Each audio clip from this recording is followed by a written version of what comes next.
There's not much to do when all I can is thinking about you not doing well. Assalamualaikum warahmatullahi wabarakatuh. Perkenalkan, nama saya Rizky Maulida, NIM E 2019-1202. Saya dari Fakultas Ekonomi Bisnis Islam dan saya prodi Perbankan Syariah 4. Baik, di sini saya akan mempresentasikan hasil kerja saya yang berjudul Perekonomian 4 Sektor atau Perekonomian Terbuka. Nah, jadi di sini kita akan mempelajari apa saja yang dimaksud dengan perekonomian 4 sektor atau perekonomian terbuka dan bagaimana mekanisme ataupun aliran siklus pendapatan perekonomian 4 sektor atau perekonomian terbuka. Yang ketiga, apa saja yang dimaksud dengan perekonomian terbuka, ekspor dan impor. Terus, apa saja faktor-faktor penentu ekspor dan impor, dan apa saja faktor yang mempengaruhi ekspor dan impor. Dan yang terakhir, kita akan mengetahui bagaimana keseimbangan perekonomian 4 sektor atau perekonomian terbuka ini dan perekonomian Islam dalam sistem ekonomi Islam. Nah, jadi pertama-tama kita mengetahui pengertiannya dulu ya. Perekonomian terbuka ini adalah suatu sistem ekonomi yang melakukan kegiatan ekspor dan impor dengan negara-negara lain di dunia ini. Dalam perekonomian terbuka, sektor-sektor ekonominya dibedakan kepada 4 golongan, yaitu sektor rumah tangga, sektor perusahaan, sektor pemerintah, dan sektor luar negeri. Di mana sektor rumah tangga atau household sector terdiri atas sekumpulan individu yang dianggap homogen dan identik. Sektor perusahaan, firm sector, terdiri atas sekumpulan perusahaan yang memproduksi barang dan jasa. Sektor pemerintah atau government sector yang memiliki kewenangan politik untuk mengatur kegiatan masyarakat dan perusahaan. Sektor luar negeri atau foreign sector yaitu sektor dunia, di mana perekonomian melakukan perekonomian ekspor dan impor. Dalam perekonomian terbuka, sebagian produksi dalam negeri diekspor atau dijual ke luar negeri, dan di samping itu pula terjadi barang di negara itu yang diimpor ke negara lain. Yang kedua yaitu siklus aliran pendapatan perekonomian terbuka. Disebut dengan kegiatan ekonomi 4 sektor karena kegiatan ini tidak hanya melibatkan pelaku-pelaku ekonomi di dalam negeri aja, tetapi juga masyarakat ekonomi di luar negeri. Dalam diagram circular flow terdapat pasar-pasar yang mempengaruhi kegiatan ekonomi.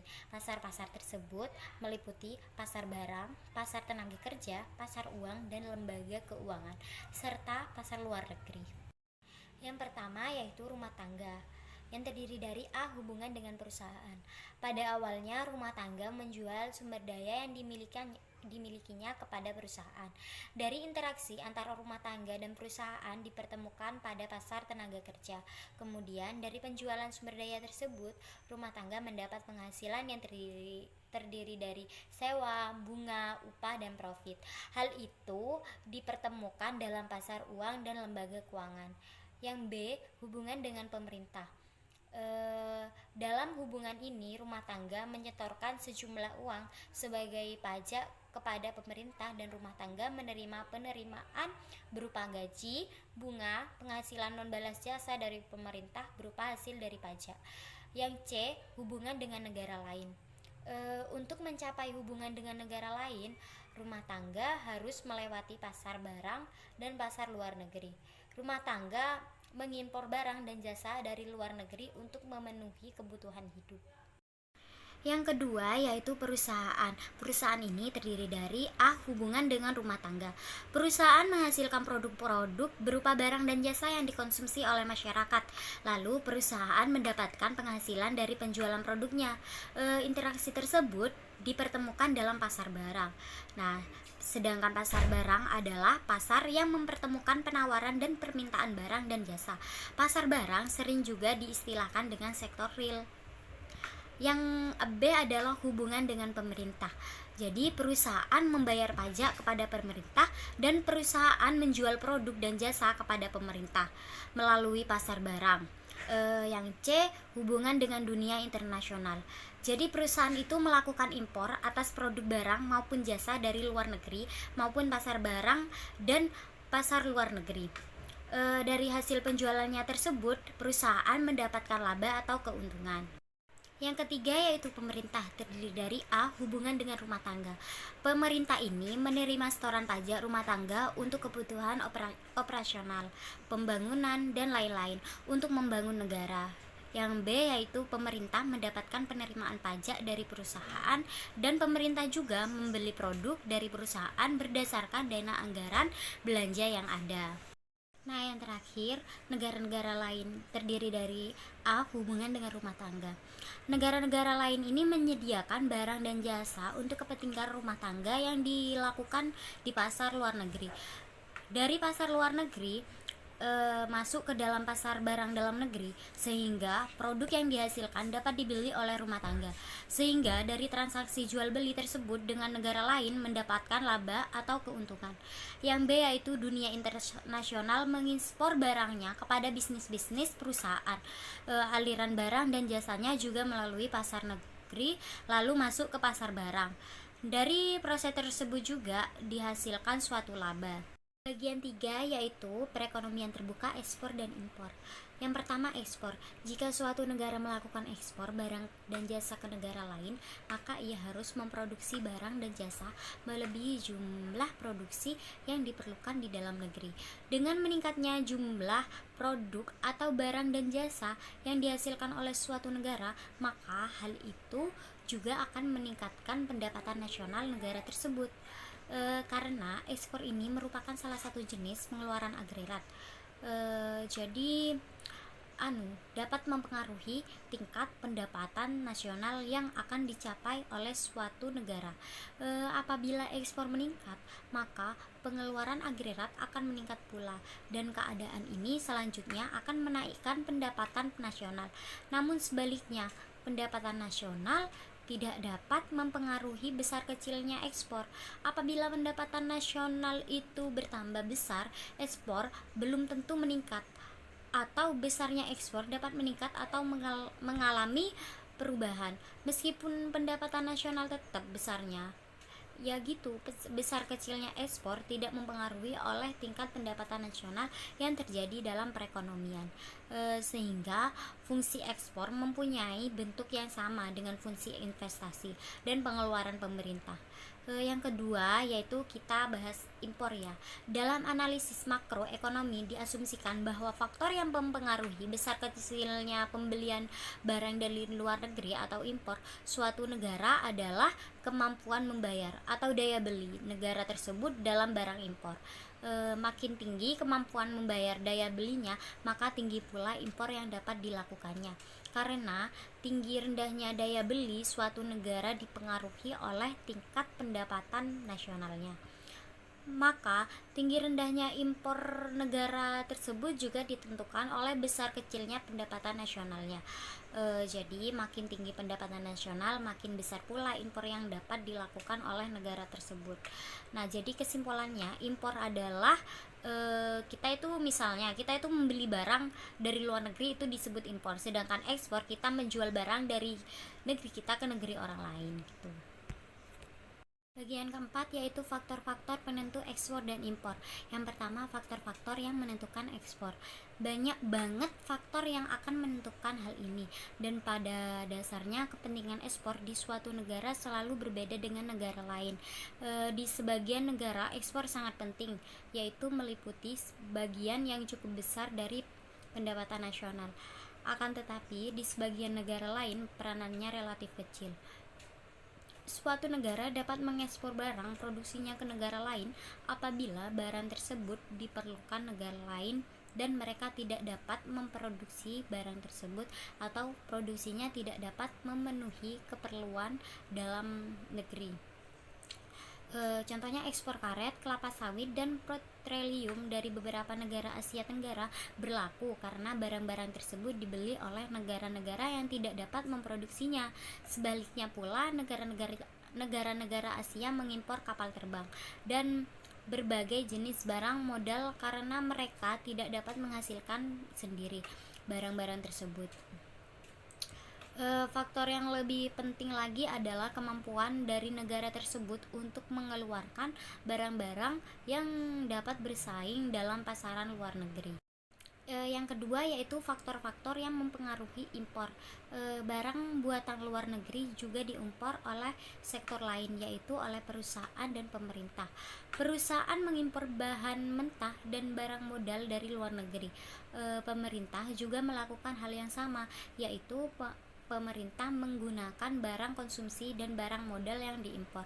Walau bagaimanapun dalam analisis makroekonomi diasumsikan bahwa impor terutama dilakukan oleh rumah tangga, maka fungsi impor sangat berhubungan dengan pendapatan nasional.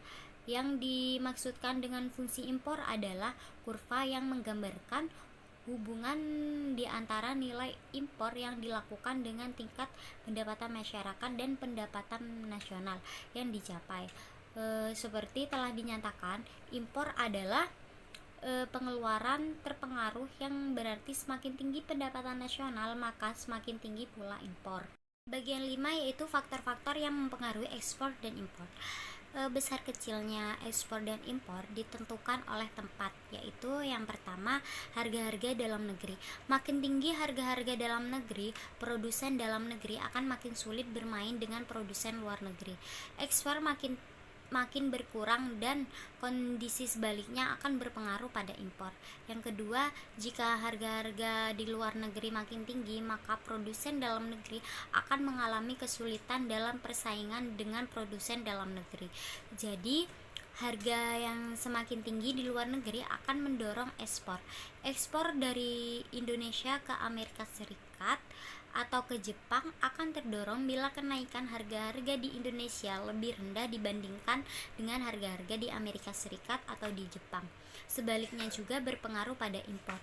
Yang ketiga, perubahan nilai kurs valuta asing juga mempengaruhi ekspor. Apabila nilai rupiah diapresiasi atau dievaluasi atas mata uang dolar Amerika Serikat, maka ekspor Indonesia Amerika Serikat juga mengalami kenaikan. Demikian juga kalau mata uang rupiah terapresiasi, akan terjadi sebaliknya.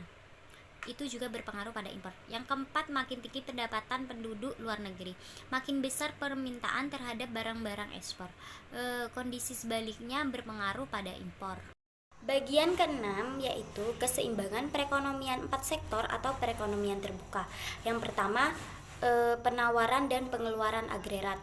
Jadi, penawaran agregat ini disebut AS, terdiri atas barang yang diproduksi dalam negeri, yang meliputi pendapatan nasional atau bisa disebut Y, serta barang yang diimpor dari luar negeri. Persamaannya adalah AS sama dengan Y plus M. Selanjutnya, penawaran agregat atau AE meliputi 5 komponen, yaitu pengeluaran rumah tangga atas barang yang diproduksi dalam negeri atau CDN, terus investasi swasta atau I, pengeluaran pemerintah atau G, ekspor atau X, dan pengeluaran ke atas impor atau M. Persamaannya adalah AE sama dengan CDN plus I plus G plus X plus M. Selanjutnya yaitu pengeluaran rumah tangga, terdiri dari pengeluaran dalam negeri atau CDN dan pengeluaran atas barang impor atau M. Persamaannya adalah C sama dengan CDN plus M. Sehingga persamaan di atas AE dapat disederhanakan menjadi AE sama dengan C plus I plus G plus X. Dengan demikian, keseimbangan perekonomian terbuka tercapai apabila Y plus M sama dengan C plus I plus G plus X. Selanjutnya Y sama dengan C plus I plus G plus dalam kurung X dikurangi M. Yang kedua yaitu suntikan dan bocoran. Keseimbangan dicapai apabila I plus G plus X sama dengan S plus T plus M. Pendapatan disposable merupakan sisa pendapatan nasional dikurangi dengan pajak-pajak. yaitu YD sama dengan Y dikurangi pajak perusahaan dikurangi pajak individu, atau YD sama dengan Y dikurangi T. Selanjutnya, pendapatan disposable digunakan untuk membeli barang dalam negeri dan impor dan ditabung, yaitu persamaannya C sama dengan CD plus M. Untuk ditabung sebanyak S. Dengan demikian, keseimbangan perekonomian terbuka tercapai apabila Y dikurangi T sama dengan C plus S, atau Y sama dengan C plus S plus T, di mana C merupakan pengeluaran rumah tangga, membeli barang dan memberi barang dari dalam negeri dan impor, sehingga Y sama dengan C plus I plus G plus dalam kurung X dikurangi M. Dengan demikian, pendapatan nasional perekonomian terbuka mencapai keseimbangan pendapatan nasional. Berlaku persamaannya adalah C plus I plus G dalam kurung X dikurangi M sama dengan C plus S plus T.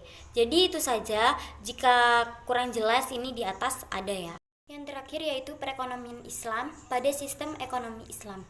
Menurut Manam 1997, prinsip dasar yang telah ditetapkan Islam mengenai perdagangan dan niaga adalah tolak ukur dan kejujuran, kepercayaan dan ketulusan. Sejarah telah membuktikan bahwa Islam telah menganjurkan perdagangan internasional.